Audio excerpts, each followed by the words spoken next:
Hello,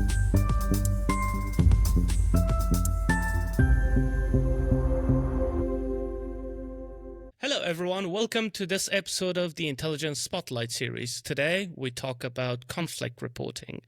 So, there is a kind of journalism that can't be done from behind a desk. It's the kind that begins with a flight into uncertainty, a notepad in one hand and a flak jacket in the other. Conflict zone reporting isn't often romanticized, but in truth, it's very messy, dangerous, and ethically fraught and challenging. It means bearing witness to the worst of what humans can do to each other, while also holding into the responsibility to tell it clearly, fairly, and with context.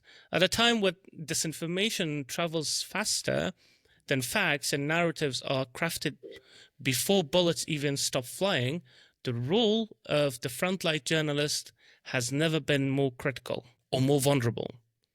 These are the reporters who challenge offshore stories, who risk being used as tools of propaganda, and who often face the question, whose truth are we telling? And at what cost? But despite the dangers, or perhaps because of them, conflict reporters remain essential. They are the ones who go where others won't. They try to show us what we are not meant to see. Their work shapes international response, informs policy, and more importantly, rehumanizes lives that are just reduced to statistics. And today, we're joined by someone who has done exactly that, reported from the margins, navigated the chaos, and helped the world understand it better. Let's welcome Alicia Alamillos. Thank you very much, guys. And thank you very much also for the very nice introduction. I think you framed it very well, how we are facing, and one of the very low risk we fear only when we start talking about conflict journalism, because it's this romanticized of the lonely reporter going to the field, and indeed it's messy. It is many people also involved indeed, and you have to face quick decisions very without that much coverage of editors or even this full view you are able to do when you are on the desk. When in the field, it's the time decision is very short. You have to make that. So thank you very much. I'm glad to be here. And thank you so much for accepting the invite. Alicia is a journalist, and currently she works as editor-in-chief of the international desk at El Confidencial. It is one of Spain's foremost digital news outlets with over a decade of experience in international reporting. Alicia has covered major global crises, providing in-depth analysis from the front lines. Her career has undertaken across the continent, places like North Africa, like Egypt, covering events in Sub-Saharan, from Nairobi, Kenya, also for the Spanish news agency EFE. Alicia's expertise spans conflict reporting, EU affairs, and geostrategic analysis, always aiming to contextualize current events within broader global trends. Alicia, the first question would be an interesting one, because you've reported from places like Cairo, Nairobi, and now you lead an international desk in Spain.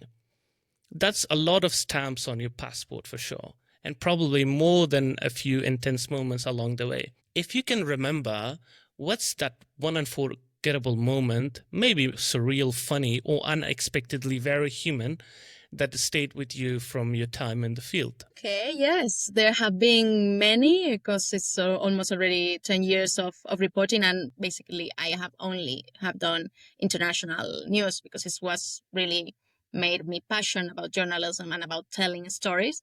So there is a lot indeed, and they might seem not very well connected, but yes, the one that really strike me, of course, it is not a funny one. So maybe it's a bit too strong for the beginning, but it's when I get asked these kind of things, I only have two anecdotes in mind that always come to mind. I was in Nairobi. I was very young. It was my first working in the field.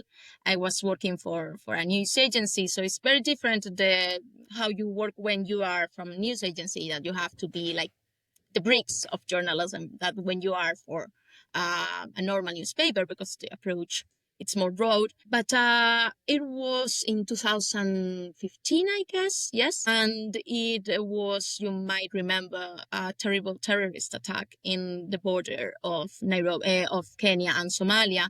in an university. So then was one of the peak moments of Al-Shabaab militants, and they assaulted an university in Garissa. It was a region nearby Somalia in Kenya. So it was a terrible attack. I wasn't there, of course. It was very difficult to reach the place. So it was an assault on a university, on the dorms. So the militants were killing people. They were young people, students and everything.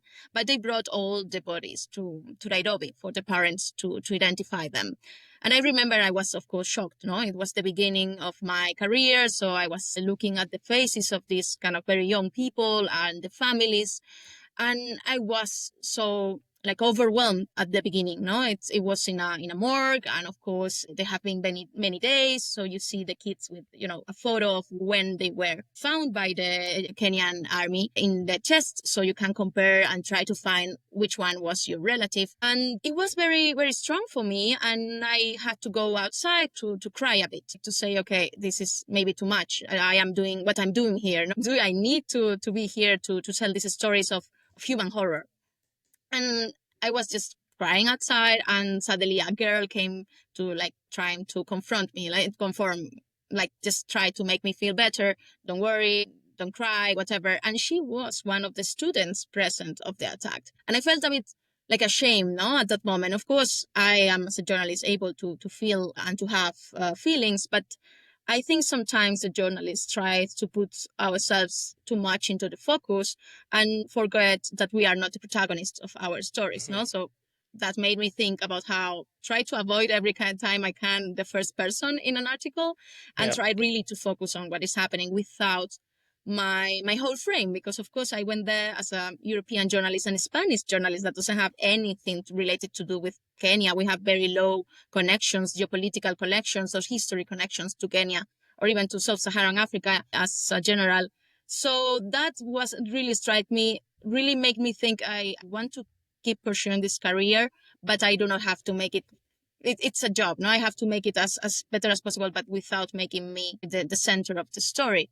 And I think it's very interesting to have maybe not such a strong situation, but yes, this reflection when you are young and journalism. So then you approach this kind of coverage with humility, because you sometimes see all these reporters that go to, I don't know, Middle East especially, and they look that they know everything. And that's the worst way to arrive to a place. You don't know that much.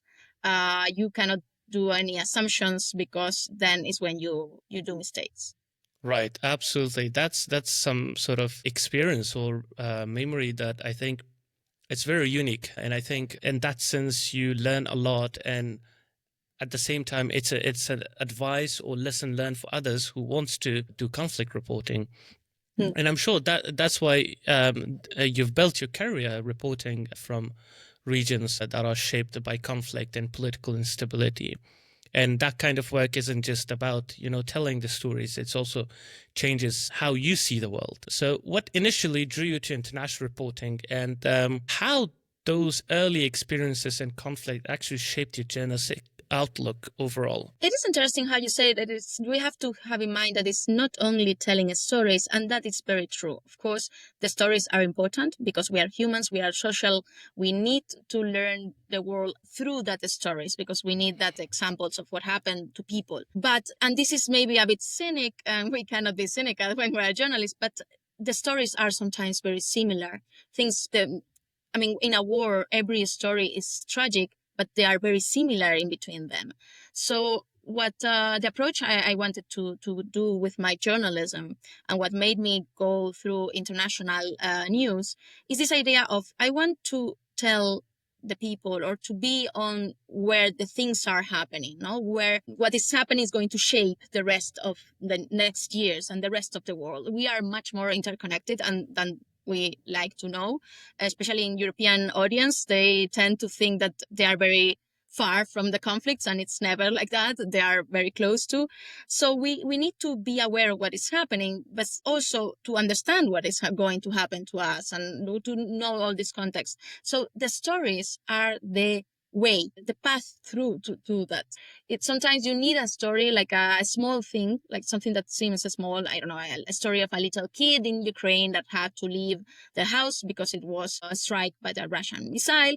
But you don't focus only in that little girl, because that little girl is going to tell the story of the whole situation, no? So what happened to this girl is what is happening to maybe a whole generation of Ukrainians, no? So then I focus on how Ukraine is going to need much more than only peace and only military help in the future, because it's this demographic crisis, or it's going to be to need it for the economic development that is going to affect Europe, and so on, no?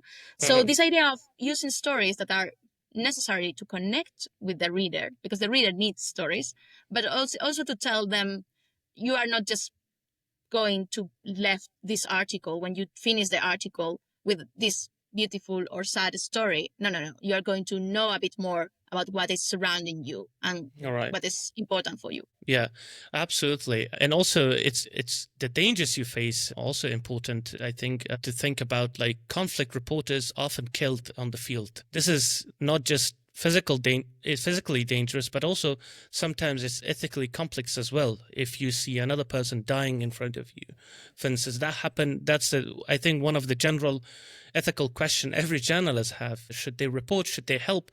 What it's that moment that actually shapes your career more than anything journalists even thought about.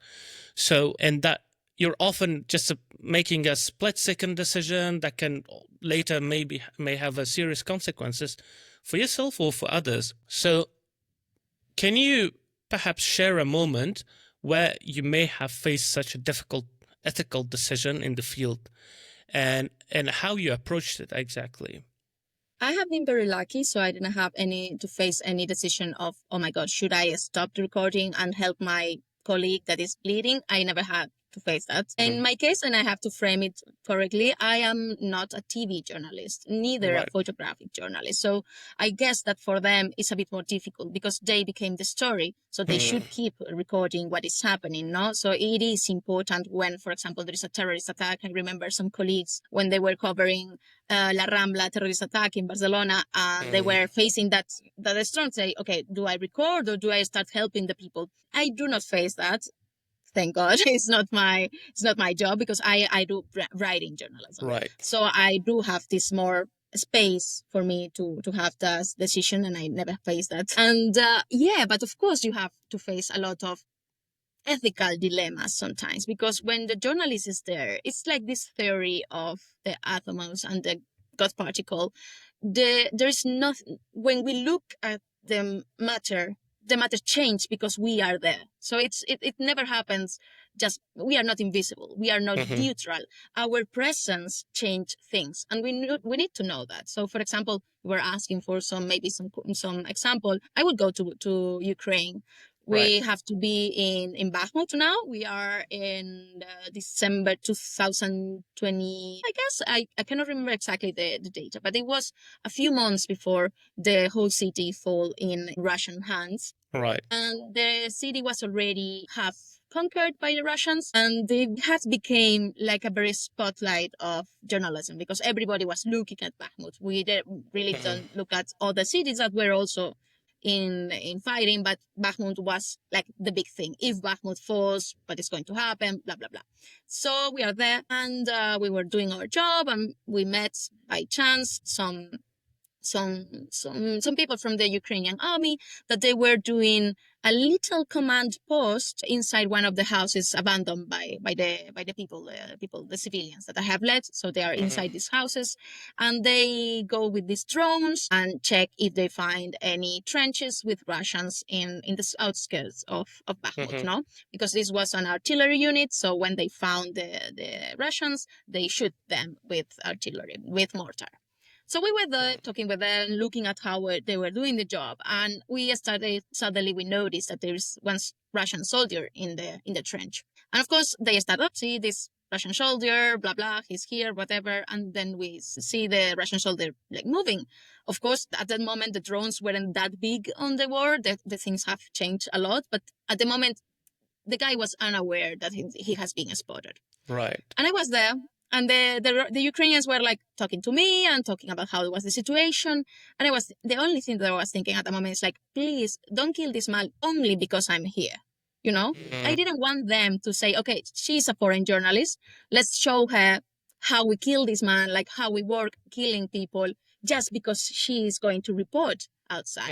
No? So in my mind, it was only, I mean, this is war. If you were going to kill this guy, okay, but not because I am here, please. So finally, didn't happen, but it was this moment of, oh my God, should I say something that I don't want just for show, these kind of things. Finally, they explained to me that they needed to be at least 10 soldiers so to shoot because they were at the moment of very lack of ammunition. So they waited for more soldiers and then they shoot indeed. But these kind of dilemmas we have to be very aware of. And it happened from the beginning of conflict reporting. We have seen how sometimes, especially, for example, in Liberia, war, Sierra Leone, when the journalist was there, the militants would say, okay, look, come here, I'm going to shoot this guy. So we have to be as neutral as possible, but knowing that this is not also possible. And also about ethical dilemmas.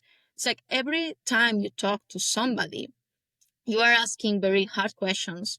And especially when it's something that everybody is talking about, like, for example, Bucha. You probably remember this city that was conquered by the Russians, and when they left people on the streets killed.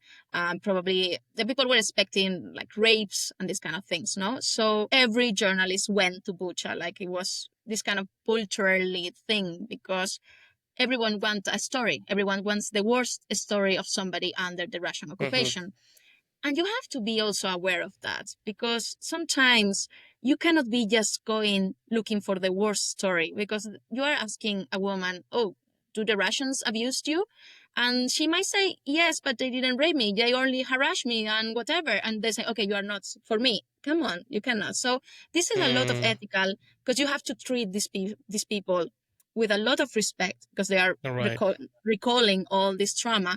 But also you have to be aware of what the public is wanting to read, no? So sometimes it's even better to skip that. So, for example, I mentioned the case of Bucha because everybody was there.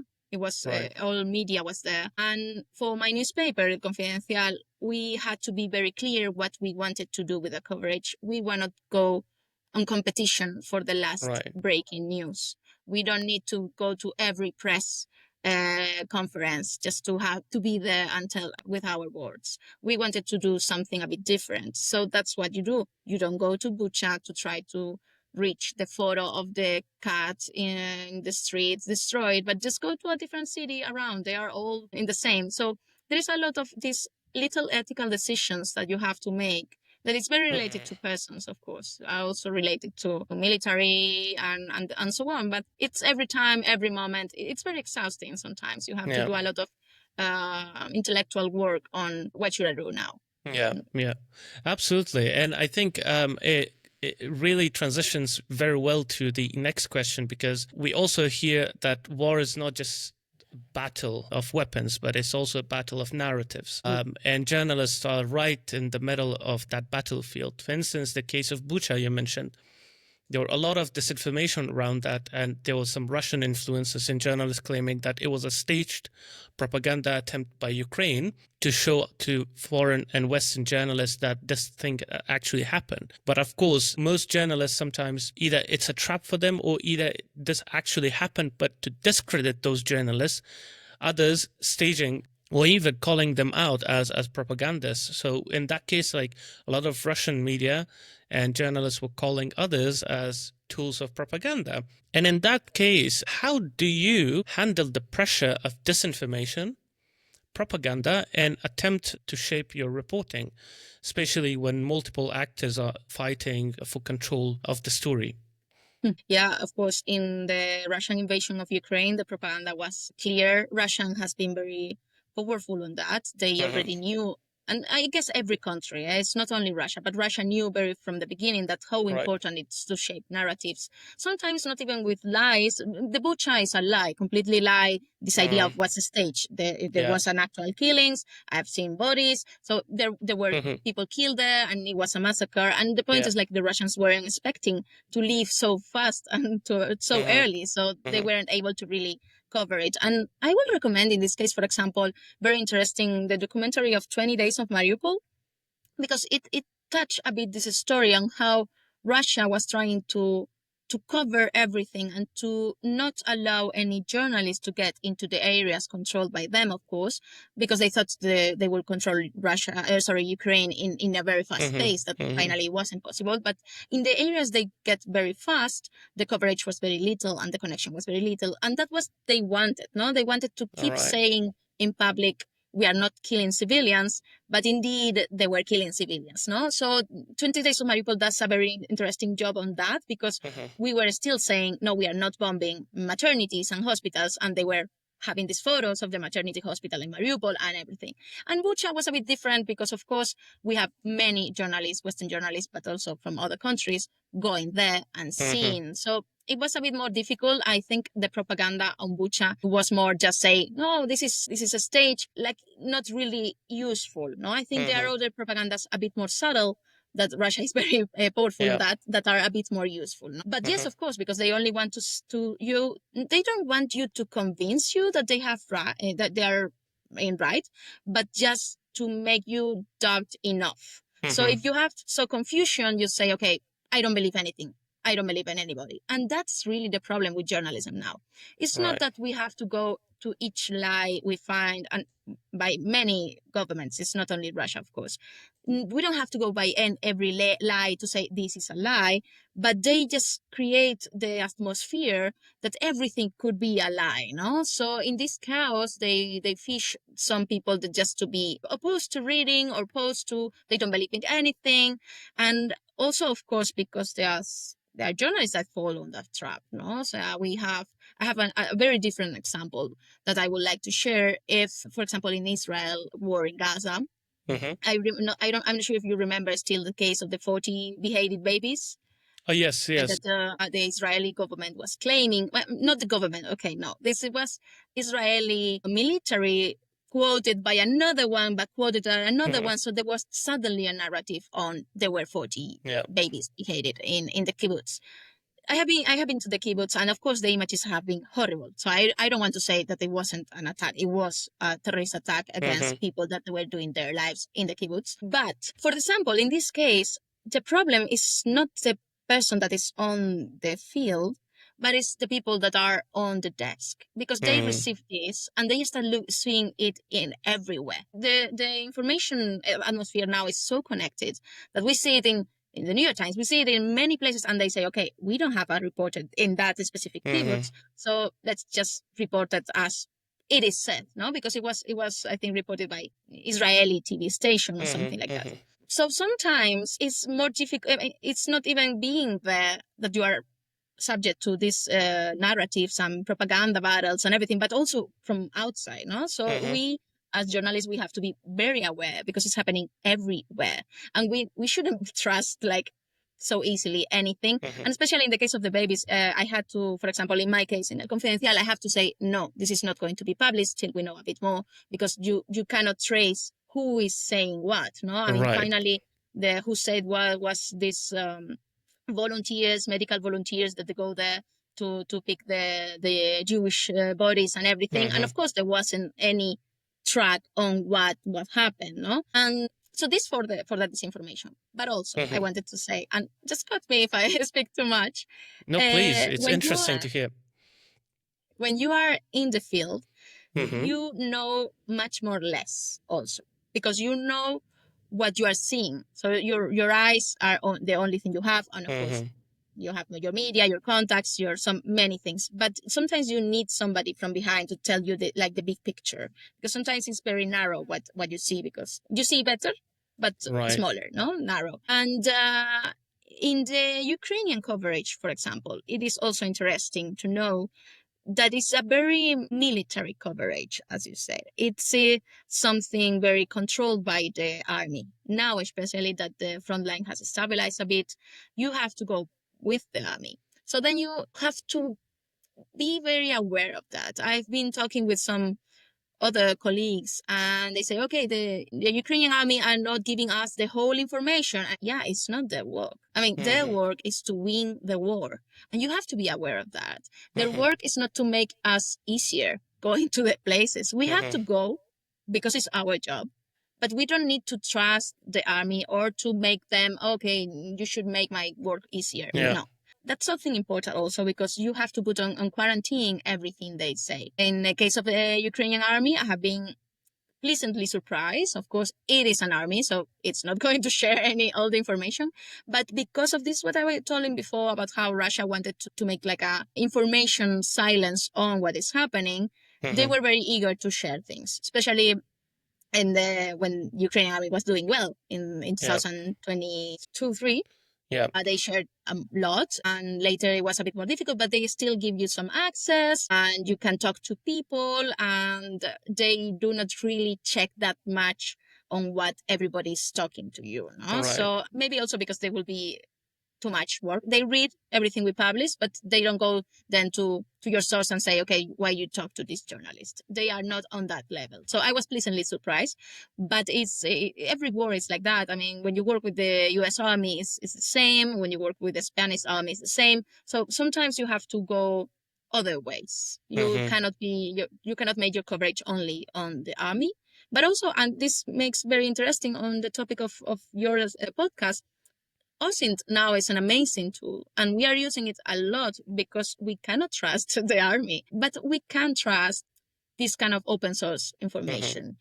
It is sometimes difficult for the journalists on the field because we cannot be expert on everything, but that's why the coverage of conflict now is so complete. We have the guy who's in the field, who has the stories, who have the context, who have the sources. Then we have the people on the desk that who have the big view, who have the breaking news, who has, of course, the subscriptions to any news agency.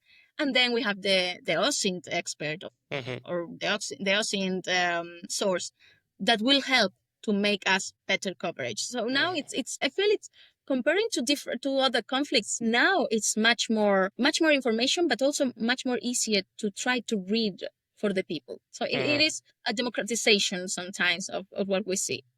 Exactly. Maybe too much information sometimes because people get tired, but it is positive.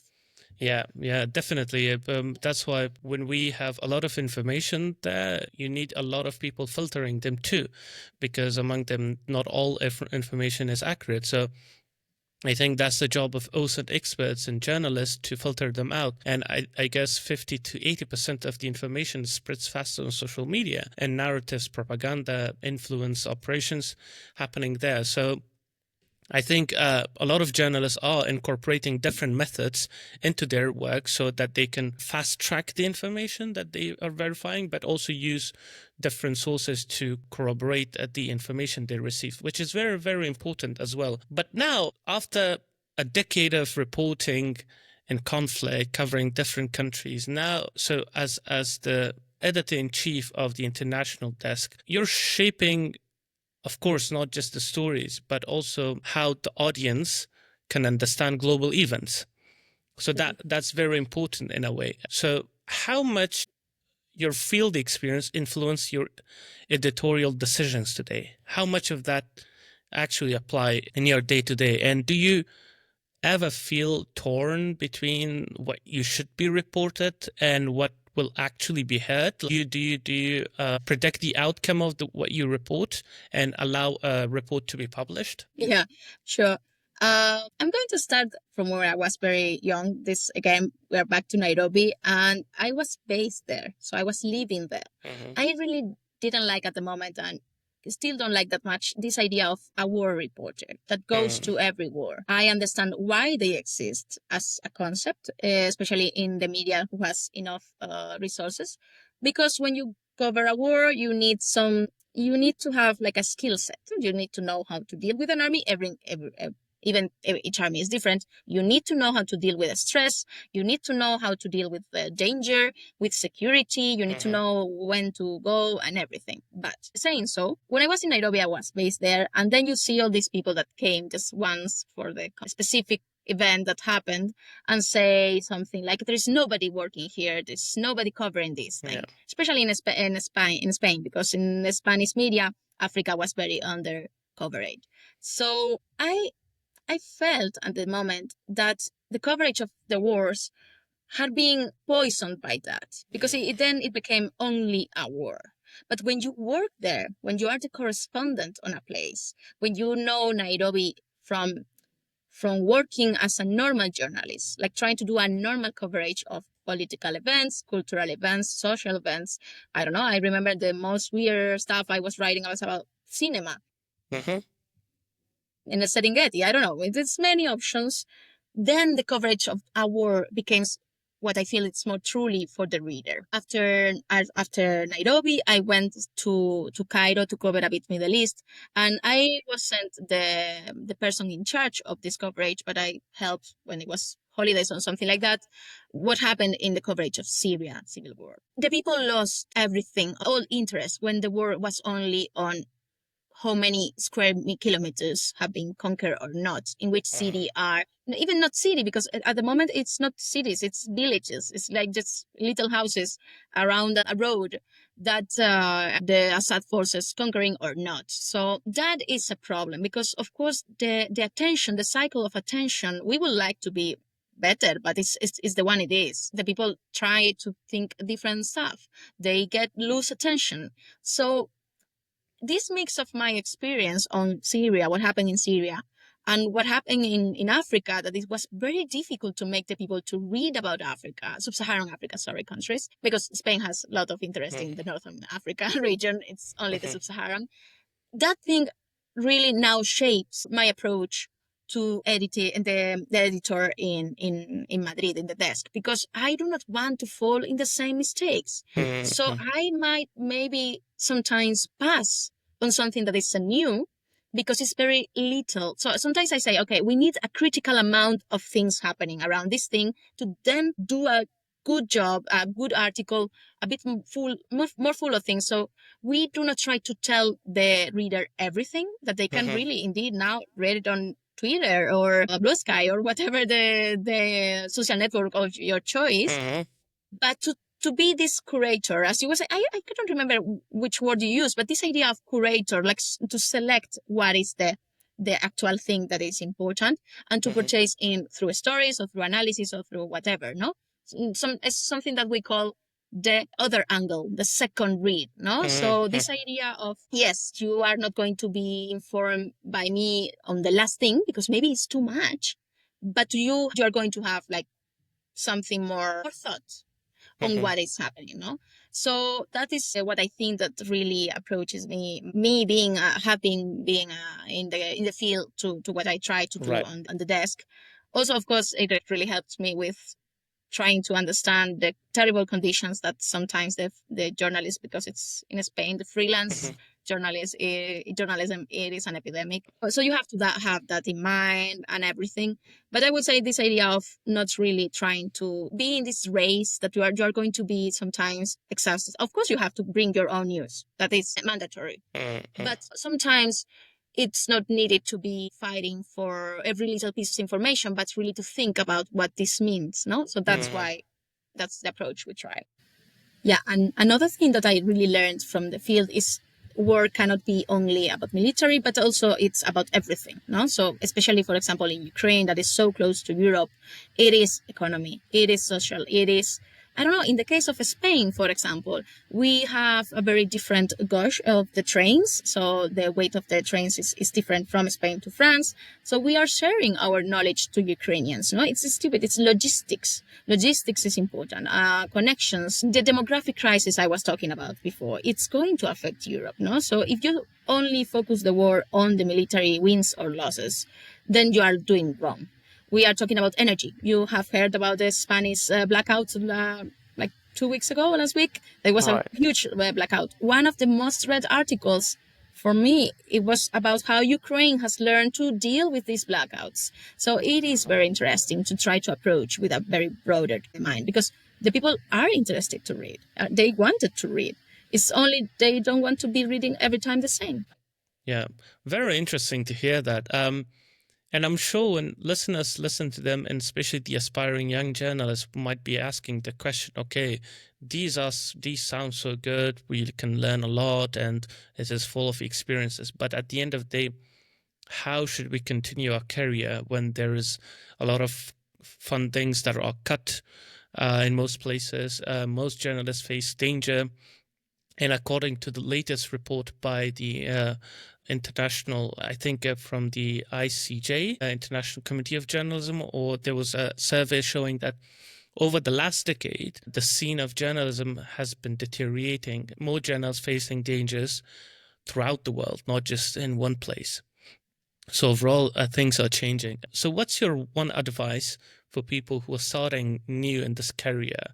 How to navigate the challenges of today's world? Yeah, okay. So I guess the scenario is very different on US media and, for example, Spanish or European media. It is true that there is this idea of there's a lot of cutting of funding because many, especially small media or local media, have been living on that funding, maybe governmental, maybe just organizations. And it was interesting because it really allowed to do something different from the legacy media that were so big and so having all the information.